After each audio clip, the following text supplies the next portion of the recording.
Hi friends, आज हम discuss करेंगे जो सीसीएल प्रोडक्ट्स लिमिटेड करके एक कॉफ़ी कंपनी के बारे में।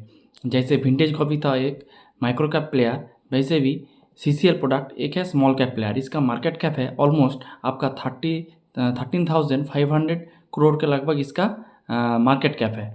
तो पहले इसका बिजनेस मॉडल डिस्कस कर लेते हैं। तो ये एक जो कॉफ़ी वगैरह बनाते हैं ये प्लांट में, तो यही इसका जो मेन बिजनेस है। लेकिन इसके साथ इसका B2B वाला भी सेगमेंट है और B2C वाला भी एक सेगमेंट है। तो B2B में ये लोग बाल्क में जो जो दूसरी कंपनी से ऑर्डर लेते हैं उसको डिलीवर करते हैं, और B2C में आपने प्राइवेट लेवल ब्रांड है इसका कॉन्टिनेंटल कॉफ़ी करके, इसमें वो जो डिस्ट्रीब्यूटर करते हैं, डिस्ट्रीब्यूटरशिप करते हैं। इसके साथ ये जो जो ई कॉमर्स वगैरह जो सेगमेंट है, जो प्लेटफॉर्म है, इसमें भी ये लोग सेल करते हैं। और इधर एक FMCG वाला एक सेगमेंट भी है। वो लोग ट्राई कर रहा है FMCG फुल्ली FMCG कंपनी एक बनने के लिए। तो यही है इसका मोटा। और इसका जो प्लांट है, इसका इंडिया में भी एक प्लांट है और इसके साथ वियतनाम में भी एक प्लांट है। तो कुछ प्रोडक्ट ये इंडिया में बनाते हैं और कुछ प्रोडक्ट ये लोग वियतनाम में भी बनाते हैं। और इसके साथ ये लोग जो एक्सपोर्ट वगैरह करते हैं, मेनली इसका जो रेवेन्यू आता है वो आता है मेनली एक्सपोर्ट से। ये लोग आपका US, यूरोप, चाइना ऐसे एक्सपोर्ट करते हैं और 90% इसका जो रेवेन्यू आता है वो एक्सपोर्ट से आते हैं। तो यही था इसका पूरा बिजनेस मॉडल। अब चलते हैं इसका Q2 FY26 का जो रिज़ल्ट है, इस रिज़ल्ट के बारे में थोड़ा बहुत डिस्कस कर लेते हैं।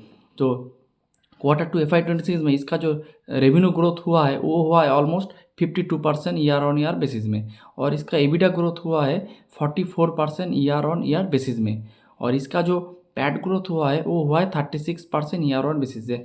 तो आपको देखेगा इस बार इसको ऑपरेटिंग लेवरेज अच्छे से नहीं मिला है। तो क्योंकि इसका जो रेवेन्यू ग्रो किया है वो किया है ऑलमोस्ट 50%, और इसका जो पैट ग्रो किया है वो किया है ऑलमोस्ट 35% के लगभग। और तो यही था इसका Q2 FY26 का रिजल्ट। आप चलते इसका जो कॉन पार्ट है, कॉन पार्ट में तो क्विकली हम कॉन पार्ट में जाते हैं। तो पहले जो इसका कैपेसिटी के बारे में डिस्कस करेंगे। तो इसका जो करंट कैपेसिटी है ये है लगभग आपका 77,000 के MTP है लगभग इसका करंट कैपेसिटी है। और इसके साथ इसका इंडिया का जो कैपेसिटी है वो है ऑलमोस्ट 40,000 MTP है, और वियतनाम में जो प्लांट है उसका कैपेसिटी है आपका ऑलमोस्ट 35,000 के लगभग इसका वियतनाम का कैपेसिटी है। और इसका जो कैपेसिटी का ऑलमोस्ट 50% आप पकड़िए।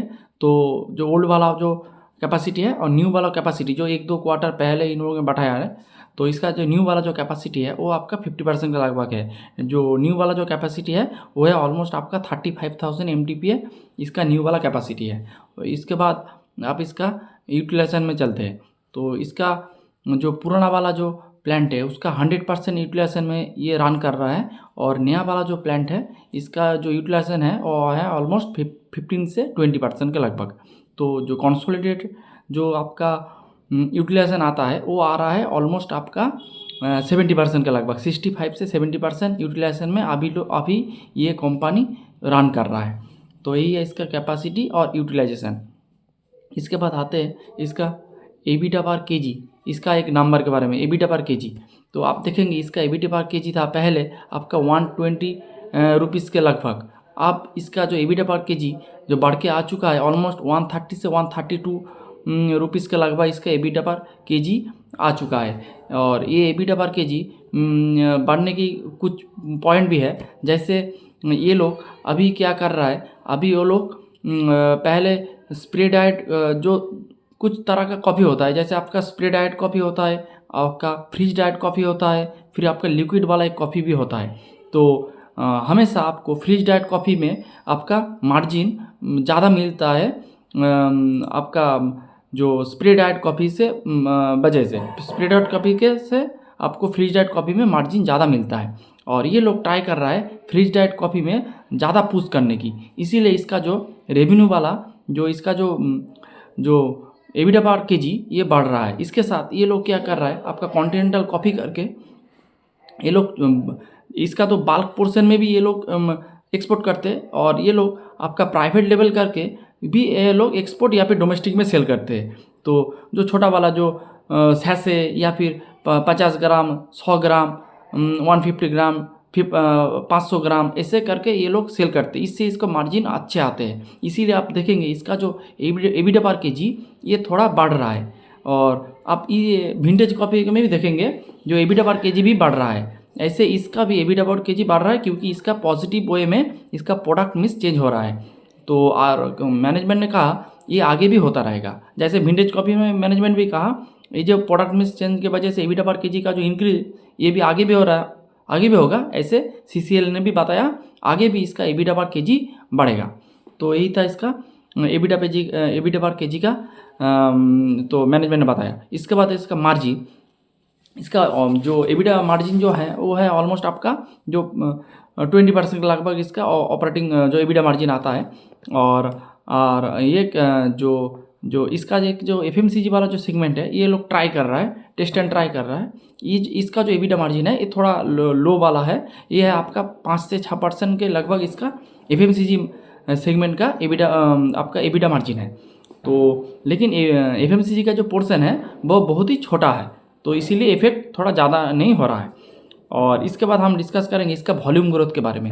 अभी इस क्वार्टर में इसका वॉल्यूम ग्रोथ आया है ऑलमोस्ट आपका 20% प्लस इसका वॉल्यूम ग्रोथ आया है। और क्वार्टर 1 में इसका जो वॉल्यूम ग्रोथ आया था वो आया था ऑलमोस्ट 8 से 10%। और मैनेजमेंट का गाइडेंस है ये लोग 10 से 20 के बारे में अंदर 10 से 20% के अंदर इसका वॉल्यूम ग्रोथ रहेगा। और मैनेजमेंट ने कहा तो यही इसका जो गाइडेंस ये आगे में लॉन्ग टर्म के लिए है, ये वाला गाइडेंस। और तो यही इसका वॉल्यूम का खेल है। और वॉल्यूम इसी तरह बढ़ते रहेंगे, तो 10 से 20% के लगभग इसका वॉल्यूम ग्रो करता रहेगा। और H1 FY26 में इसका वॉल्यूम ग्रोथ है 15%। तो आप देखेंगे 10 से 20 के अंदर इसका वॉल्यूम ग्रोथ आ रहा है।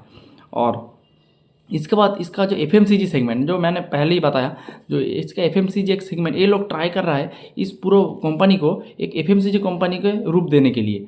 तो इसीलिए ये लोग, तो कॉफ़ी तो इसका मेन बिजनेस है ही, इसके साथ ये लोग ट्राई कर रहा है इसके साथ जो टी या फिर कोल्ड टी या फिर कुछ स्नैक्स वगैरह ये लोग इंट्रोड्यूस कर रहा है। लेकिन ये थोड़ा धीरे धीरे चल रहा है, ये टेस्टिंग मोड में है।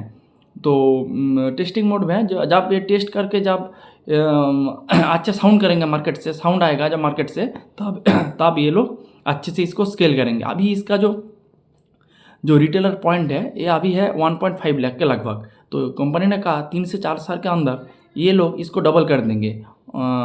तो ये जो रिटेलर का जो नंबर होगा ये हो जाएगा almost 3 lakh in 3 to 4 years. तो यही इसका गाइडेंस है। और ये लोग आगे भी ट्राई करेंगे।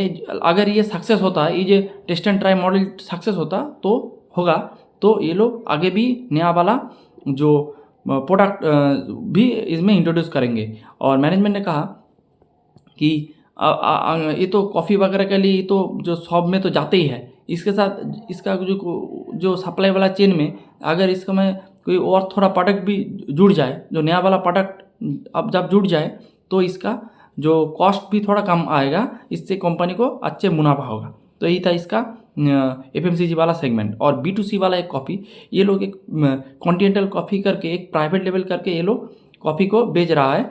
आप डिस्ट्रीब्यूटरशिप में भी बेच रहा है, इसके साथ जो आपका ई-कॉमर्स और मॉडर्न ट्रेड जो चैनल है इसमें भी ये लोग सेल कर रहा है। और ये इसका जो नंबर आ रहा है ये नंबर भी बहुत अच्छा आ रहा है, 20+ जो डबल डिजिट में ये लोग रन कर रहा है ई-कॉमर्स में। और इस कंपनी का आप देखेंगे तो साउथ में इसका दबदबा ज़्यादा है। साउथ में तो आप तो जानते ही है, साउथ में जो कॉफ़ी का कंजम्पशन है वो 70 से 80% है पूरे इंडिया के आप पकड़ेंगे तो इसीलिए वो साउथ वाला मार्केट में ये लोग अच्छे से रन कर रहा है। और ये नॉर्थ में भी ये लोग ट्राई कर रहा है मार्केट को कैप्चर करने के लिए। और मैनेजमेंट ने बताया कि ये लोग तो रेवेन्यू से ज़्यादा ये लोग मार्केट शेयर कैप्चर करने में बहुत ज़्यादा इंटरेस्टेड है।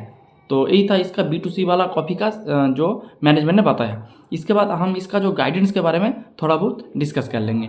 तो मैनेजमेंट ने कहा कि लॉन्ग टर्म का जब वॉल्यूम ग्रोथ का जो गाइडेंस होगा वो होगा आपका 10 से 20% के अंदर। और इसका EBITDA ग्रोथ होगा वो होगा ऑलमोस्ट आपका 15 से 20% के लगभग। लेकिन मैनेजमेंट ने ये लॉन्ग टर्म वाला गाइडेंस था, लेकिन मैनेजमेंट ने बताया तो ये लोग ये जो